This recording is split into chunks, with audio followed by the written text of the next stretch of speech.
네, 앞에 이제 요나서 1장, 2장 말씀에 이어서 이제 3장 말씀을 보는데 이제 1, 2장 말씀이 좀 기억나시나요? 제가 이제 한 달에 한 번씩 말씀을 선포하다 보니까 이제 앞에 내용이 기억나시지 않을 수도 있을 것 같은데, 그래서 앞에 내용을 잠시 이제 정리하고 가도록 하겠습니다. 요나서의 그 요나의 이름의 뜻이 무엇이라고 했죠? 비둘기라는 뜻을 가지고 있다고 했습니다. 그죠? 그래서 하나님께서 이 비둘기, 물론 이제 부모님이 그렇게 지었는지는 모르겠지만 어찌됐건 요나라는 이름 자체가 마치 하나님께서 길들이셔서 전서구와 같이 그죠? 그래서 이제 하나님께서 보내시는 그런 비둘기의 역할을 하는 선지자로서의 이름으로 굉장히 적합한 이름이죠. 그래서 그 사실 요나는 그런 삶을 앞서는 살아왔을 것이고, 그런데 하나님께서 갑자기 어느 날 이제 니느웨에 가서 하나님의 말씀을 선포하라고 하십니다. 근데 니느웨가 어떤 것이죠? 아수르라는 나라의 수도란 말이에요. 아수르가 당시에 이 중동 일대 패권을 장악하고 여러 나라들을 계속 정복을 하면서 어렵게 만드는 나라였습니다. 그렇기 때문에 사실은 이 북이스라엘 지역에도 계속해서 이제 압박이 들어오기 시작했고, 나중에도 아시는 것처럼 이제 북이스라엘은 결국 이 아수르에 의해서 패망하지 않습니까? 멸망하지 않습니까? 그런 것들을 우리들이 볼 때 이미 압박이 시작되고 또 한 차례 또 조공도 또 이 아수르에서 받아간 적이 있고 하면서 계속된 이제 속국으로 전락해 가던 상황 속에서 어떻게 이 아수르의 수도인 니느웨가 하나님께서 멸망을 시키시겠는데 그것을 막으라는 어떤 복음을 선포하는 이 역할을 맡기셨을 때 이것을 어떻게 감당하겠습니까? 굉장히 싫겠죠. 그래서 하나님의 말씀에 불순종해서 니느웨로 가라고 하는데 어디로 가죠? 다시스라고 하는 지금의 이제 스페인 지역이죠. 그쪽에 이제 땅끝이라고 당시에는 여겨지던 곳인데 그곳으로 이제 가는 배를 확 타버립니다. 하나님의 말씀을 이제 거부하고 회피하려는 거죠. 근데 어떻게 됩니까? 하나님께서 이 큰 풍랑을 보내셔서 배가 거의 뒤집힐 지경에 이르게 하시고, 결국에는 이 요나가 그 배에 타고 있는 것이 문제라는 것이 밝혀짐으로써 요나가 이제 바다에 빠지게 되는 이제 상황이 벌어졌죠. 그리고 나서 바다에 들어가서 이제 죽었다 하는데 어떻게 되죠? 큰 물고기가 와서 확 삼키는 장면이 나와 있었습니다. 그래서 물속에서 이제 물고기의 뱃속에서 굉장히 절박함 속에서 결국 요나는 할 수 있는 게 무엇이겠습니까? 기도밖에 더 있겠습니까? 그래서 기도를 하는데 기도를 하다 보니 두 가지 놀라운 사실을 깨달았다는 것이죠. 한 가지는 하나님을 바라봐야 된다는 것이죠. 예배하는 삶, 성전 중심적인 삶을 살아야 된다. 그리고 두 번째로는 구원은 하나님께 속한 것이다. 하나님의 절대적 주권이라는 것을 깨닫게 됩니다.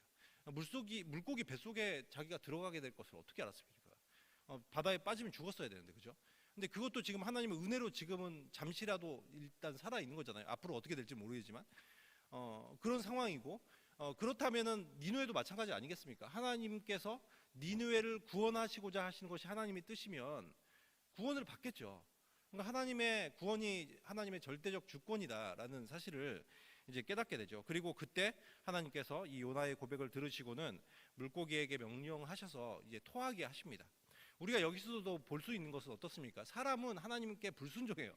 근데 보면은 피조물은 하나님께 순종하고 있죠. 그래서 우리가 하나님께서 원하시는 것이 무엇이겠습니까? 오히려 피조물뿐만 아니라 모든 사람들이 하나님의 말씀에 죄송합니다. 순종하게 하는 것을 원하시지 않겠습니까? 그래서 그것이 하나님의 이 계획인 것이죠. 그런데 그러면 이제 토를 했는데 어디다 토했을까요? 어디다 토했을까요? 네. 오전에는 보니까 어떤 분은 이렇게 니느웨 이렇게 하시더라고요. 예, 니느웨라고 생각하시는 분이 의외로 좀 있습니다. 근데 우리가 사실 조금만 생각해 보면 니느웨가 절대로 될 수 없는 것을 아실 수 있습니다. 지도를 잠깐 우리가 좀 볼까요? 지도를 띄워주시면 좋을 것 같습니다. 네, 지도가 안 띄워지잖아요. 네, 지도에 보시면, 네, 감사합니다. 지도에 보시면 아시겠지만 처음에 이제 요나가 이제 그 요빠에서 배를 타고 다시스라는 저희 스페인 지역으로 이제 떠났잖아요, 그죠? 그럼 지중해 어디에서 지금 물고기 뱃속에서 들어가 있단 말이에요, 그죠? 근데 이 상태에서 만약에 니느웨로 가려면 어떻게 해야 될까요? 지도에 보시면 알겠지만 니느웨로 가려면은 바닷길이 없습니다. 바닷길이 없어요. 그럼 이제 육로밖에 없는데, 만약에 바닷길이 굳이 이제 간다면은 방법이 한 가지 있긴 있는데 어떻게 하냐면은 아프리카를 우회하는 겁니다. 아프리카를 밑으로 쭉 돌아서 제일 밑에 보시면 남아프리카 공화국에 있는 희망봉을 한번 찍고 그다음에 쭉 올라가면서 아라비아 반도로 쭉 올라가서 결국 그 티그리스 강을 물줄기를 타고 올라가는 방법이 있죠, 그죠? 근데 이제 일단 바다 물고기임에도 불구하고 이 티그리스 강을 이제 거슬러 올라간다고 상상해 보십시다. 그리고 올라가다 보면 이제 상류 지역에 니느웨가 있어요. 그럼 상류까지 이 고래라고 치면 고래가 막 끙끙거리면서 자기는 바다 물고기인데 이 갑자기 민물로 올라가다가 어떻게 해야 돼요? 상류 올라가면 막 돌 밑에 막 긁혀가면서 아파서 막 이렇게 찡찡거리다가 결국 거기서 니느웨까지 가서 토했다. 지금 이것을 우리는 믿어야 됩니다, 그렇죠? 근데 문제는 이게 아니에요. 그럴 수 있다고 칩시다. 근데 문제는 이 거리가 얼마냐면 22,000km입니다. 예, 근데 물고기가 삼키고 나서 3일 뒤에 뱉어냈기 때문에 3일 동안에 22,000km를 가려면은 시속 300km로 KTX보다 빠른 속도로 가야지만 가능하기 때문에 절대로 니느웨에다가 뱉어놨을 리는 없겠죠, 그죠? 그럼 어디다 뱉었을까요? 어디에다 뱉었을까요? 아마도 이스라엘의 땅 중에서 뱉었을 겁니다. 그게 요바일 수도 있고 아니면 다른 바닷가일 수도 있을 것 같습니다. 지도는 없애주셔도 될 것 같고요. 그러면 이제 그 상황에서 이제 우리가 만약에 이것이 드라마라고 친다면 어떻게 될까요? 1부, 2부 끝나고 3부 드라마 딱 켰는데 드라마 화면에 뭐가 보여요? 파도가 확 치고 있고 거기 어떤 사람이 누워 있어요. 그래서 손가락 까딱까딱 움직이면서 구토물 위에 누워 있다가 벌떡 일어나는 요나의 모습을 보게 될 것입니다. 그죠? 그래서 요나가 이제 보니까 이제 완전히 구토물을 뒤집어 쓰고 이제 정신이 안 드는 거죠. 막 비몽사몽간에 있다 이렇게 막 정신 차리고 있는데 그때 오늘 말씀에 보면 1절 말씀이 드리는 거예요. 1절에 하나님의 음성이 들려서 2절에 이렇게 말하는 거죠. 일어나 니느웨로 가서 선포하라. 갑자기 장르가 공포 영화가 된 것 같아요. 아니 지금 이제 물고기 뱃속에서 나왔는데 지금 갑자기 하나님의 음성이 들리더니 너 빨리 니느웨로 그만 일어나 니느웨로 가 이렇게 말씀하신단 말이에요. 그래서 이게 어떤 신학자는 아닐 것이다. 이게 아무리 그래도 그렇지 바로 말씀하지 않으셨을 것이다. 그래서 지금 약간 시간이 지난 후에 다시 하나님께서 부르셨을 것이다라고 얘기를 하는데 저는 절대로 그렇게 생각하지 않습니다. 왜 그러냐면은 왜 그럴까요? 은혜 받았을 때 빨리 보내야 돼요, 그죠? 정신 차리고 이제 이미 정신을 차리면 무슨 생각할까요? 내가 그때 감정이 너무 격했어. 내가 무슨 니느웨야 이러면서 안 가겠죠, 그죠? 은혜 받고 정신 없을 때 빨리 니느웨 가라 해야 갑니다, 그죠? 그래서 이제 그런 상황에서 이제 하나님께서 막 몰아붙여서 가게 하는 거죠. 요나의 마음이 어땠을까요? 요나가 일단은 굉장히 정신이 없었겠지만 알았어요, 알았다고요, 간다고요 하면서 막 가지 않겠어요, 그죠? 근데 이제 바닷길이 아니라 육로를 가잖아요, 그죠? 거리가 900km 정도 떨어져 있는데 니느웨까지. 그러면은 이제 길이 직선 거리로 900km니까 이제 좀 약간 꼬불꼬불 이제 가다 보면 한 1200km 정도, 1100km 이 정도를 걸어야 됩니다. 그러면 그 1100km 정도 걷는다고 생각하면 며칠 정도죠? 한 달은 좋게 걸어야 되겠죠. 한 달에서 한 40일 정도는 걸어가야, 꾸준히 걸어야 갈 수 있는 거리란 말이에요. 그러면서 어떨까요? 저 같으면은 제가 요나였으면 굉장히 짜증나고 투덜거렸을 것 같아요. 짜증나네. 하나님 왜 내가 니느웨를 왜 가야 돼 내가 도대체. 지금 너무하신 거 아니야? 이러면서 근데 어때요? 다시 물고기 뱃속에 들어가기 싫으면 요번에는 물고기 뱃속으로 안 끝나겠죠. 아마 죽이실 거예요.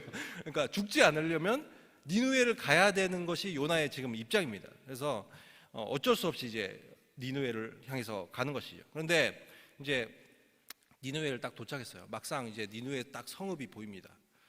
그럴 때 무슨 생각이 들까요? 다시 한번 좌절감이 찾아오겠죠. 내가 여기 왜 들어가야 되지? 여러분 지금 요나의 입장에서는 제가 지난번에도 말씀드렸지만 마치 일제시대 때 우리나라를 그렇게 힘들게 하던 일본의 도쿄의 한복판에 가서 복음을 선포하는 것과 같잖아요, 그죠? 여러분은 하실 수 있습니까? 저는 굉장히 이 일본이 마음에 안 듭니다, 솔직히. 저는 못할 것 같아요, 저는. 근데 지금 그런 상황인 거예요. 요나도 지금 적국에 가서 선포를 해야 되는데 당시에 이스라엘은 굉장히 민족적 자부심이 강한 하나님이 우리를 선택하셨다는 선민의식에 빠져있던 배경을 우리들이 생각해 본다면 그런데 이방인이 우리를 박해하고 어렵게 만들고 있는데 그곳에 멸망하지 않도록 선포하라고 하나님께서 보내셨다고 한다면 달가워할 그 이스라엘 백성들은 아무도 없을 것입니다. 그래서 이제 그런데 어떻게 했습니까? 어쩔 수 없이 이제 들어가야 되는 거죠. 들어가서 니느웨에 들어가서 보니까 3절에 보면 이렇게 말하고 있어요. 사흘 동안 걸을 만큼 거대한 도시였다는 거예요. 3일을 꼬박 걸어야지 될 정도로 큰 도시입니다. 근데 4절에 보면 요나가 어떻게 하냐면 거기 들어가서 이제 일종의 전도를 해야 되는 거잖아요. 그죠? 근데 4절 말씀에 보면 뭐라고 말하고 있어요? 하루 동안 다니며 외쳐 이르되 40일이 지나면 니느웨가 무너지리라. 이렇게 말하고 있습니다. 여러분 지금 이 도시를 3일을 꼬박 걸으면 다 걸을 수 있을 정도란 말이에요. 이게 아마 뭐 도시를 뺑 둘러서 3일이 아니라 구석구석까지 골목을 다 다니면서 돌아다니면 한 3일 정도 전도를 해야 된다, 그 의미일 거예요. 우리가 물론 뭐 우리가 좀 직산이라는 동네가 작잖아요, 그죠? 직산을 한번 상상해 봅시다. 직산에서 여러분 거기 직산을 돌아다니면서 막 집 사람들한테 뭔가 전도를 하고 하려면은 며칠 걸릴 것 같으세요? 하루면 끝나나요? 하루면 절대 안 끝나겠죠, 그죠? 내가 지금 한 바퀴 돌고 다 전했는데 못 들은 사람이 엄청 많을 거예요, 그죠? 일하러 가고 막 집에 있고. 그러면 이 사람들한테 계속해서 전도를 하려면 지금 40일이라는 기간이 결코 길지 않습니다. 굉장히 짧은 시간이에요. 이 시간에 다 전해도 다 못 전할 거란 말이에요. 근데 단 하루만을 전했다고 말하고 있어요. 그러니까 얼마나 건성으로 했는지 우리들이 알 수 있는 것이죠. 거기다가 왜 하나님께서 이 도시를 멸망하게 하시겠다는 이유도 말해주지 않습니다. 그죠? 그리고 회개하라는 말도 하지 않아요. 그냥 지나가면서 그냥 말로만 그렇게 하는 거예요. 40일이 지나면 니느웨가 무너진다? 그냥 마치 비꼬듯이 그냥 저주만을 이제 선포하면서 잠깐 하루 동안 돌아다닌 그런 상황이라는 것이죠. 이것만 딱 보면은 참 얄미운 선지자 아닙니까, 그죠? 아마 선지자 중에서 제일 하나님 앞에 얄미울 것 같아요. 순종을 하는 것도 아니고 안 하는 것도 아닌 애매한 상태로 이렇게 지금 하고 있는 이런 모습을 보면서 정말 하나님이 무슨 생각을 하셨을까? 근데 사실 지금 하나님이 여기에 40일이라는 기간을 주신 이유가 뭐겠어요? 요나에게도 열심히 복음을 증거하라는 것이고, 그리고 이 니느웨를 향한 회개의 시간을 주시려는 거잖아요, 그죠? 이 사실을 아는 것은 요나밖에 없습니다. 그렇다면은 요나는 열심히 복음을 선포해야 됐음에도 불구하고 그것을 하고 있지 않은 것이죠. 그에게는 그런 동기가 없습니다. 전혀 없죠. 우리도 비슷할 수 있죠, 그죠? 행축 하라고 하면 이제 이름 써내고 하긴 했는데 내가 꼭 이거 전도해야 되나? 이런 동기부여가 안 될 수 있죠. 근데 만약 교회에서 전도 10명 하면 아이오닉 5를 주겠다. 예를 들어서 이렇게 하면 어떻게 될까요? 그럼 전혀 달라지겠죠. 아이오닉 5 받으려고 10명 정도는 대부분 다 전도할 겁니다. 그죠?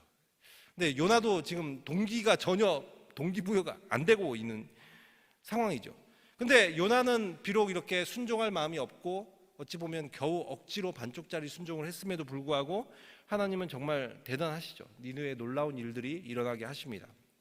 여러분은 만약 누가 내일 딱 길거리를 걷고 있는데 천안 시내에서 그런 얘기를 듣는 거예요. 어떤 사람이 천안 시내를 돌면서 40일 뒤에 천안이 멸망합니다. 그렇게 하면서 막 돌아다니는 사람이 있었어요. 그럼 여러분이 그 사람을 보면서 1번 나의 잘못을 깨우치고 회개한다. 2번 많이 아픈 사람이구나 생각한다. 1번인가요? 2번인가요? 저는 2번입니다. 저는 2번이에요. 절대로 저는 제가 회개해야 된다고 생각을 못할 것 같아요. 많이 아프시구나. 돌봐드려야 되는 분이구나. 이렇게 생각하실 것 같아요. 근데 지금 이런 상황에 어떤 일이 일어났어요. 니느웨 백성들이 이 말을 듣고는 회개 운동이 일어나기 시작했다는 거예요. 이게 얼마나 놀라운 역사입니까? 이거는 정상적이지가 않아요. 이거는 하나님의 역사가 아니면 절대로 불가능합니다. 이 니느웨 백성들도 처음엔 아마 무시했을 거예요.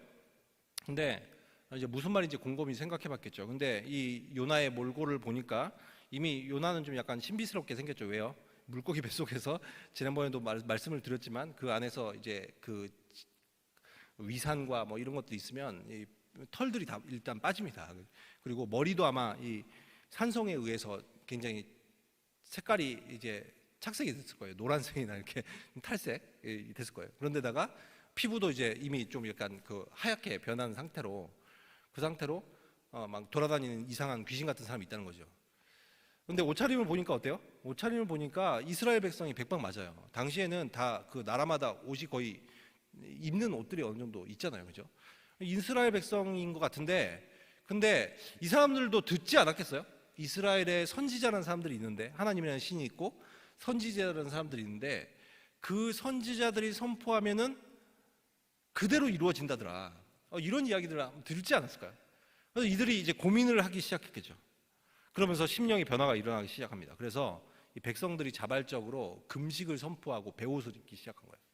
근데 이게 더 놀라운 일은 이 소문이 왕에게까지 들어갔는데 왕의 반응이 더 대단합니다. 왕이 뭐라고 말하냐면, 야, 그걸로 되겠어? 그러면서 나도 이 왕자에서 내려와서 베옷 입고 제 가운데 앉아서 회개할 테니까 사람이든 짐승이든 싹 다 베옷 입히고 금식하도록 하여라, 이렇게 이제 선포를 하고 조서가 내려간 거예요. 그래서 여러분 한번 그 장면을 상상해 보십시오. 온 도시가 이제 베옷을 다 입은 거예요.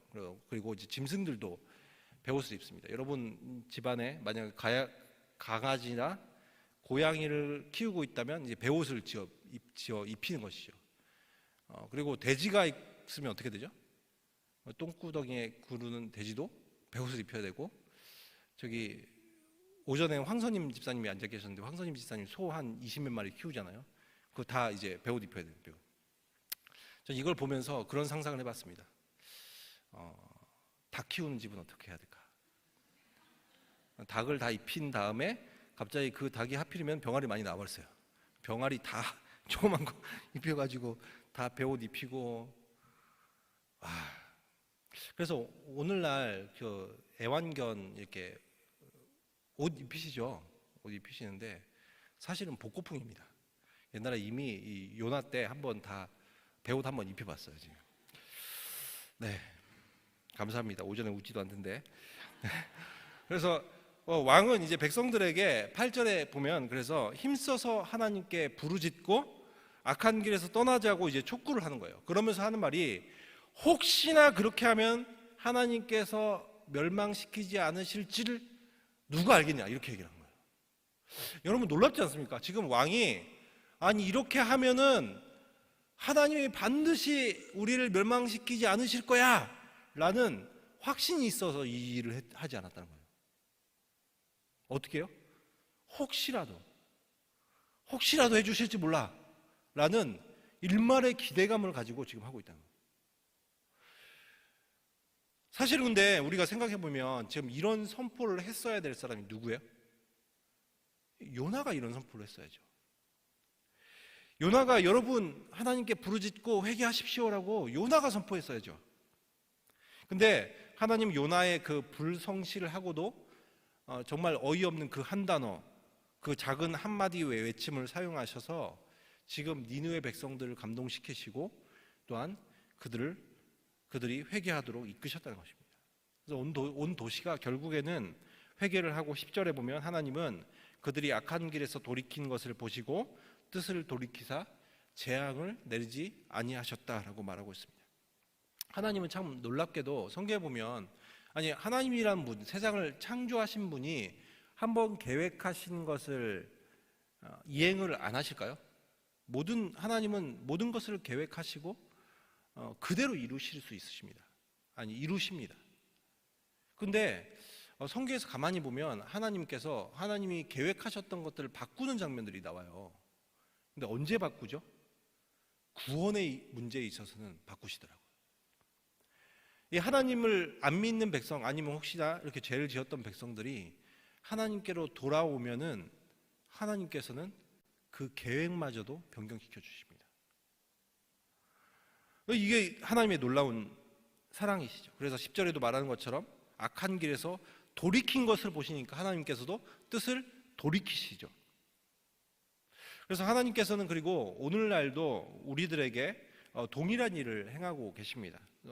하나님은 우리가 나만 구원을 받으면 되라고 생각하고 있는 자기 중심적인 신앙에 갇혀 있는 우리를 향해서 하나님께서는 어떻게 하셔요? 마치 요나에게 그러듯이 마치 이 비둘기를 잘 길들여서 하나님의 메신저로 사용하시듯이 우리를 그렇게 세우셔서 가정과 학교와 직장과 일터와 이 천한 땅으로 보내고 계신다는 것이죠.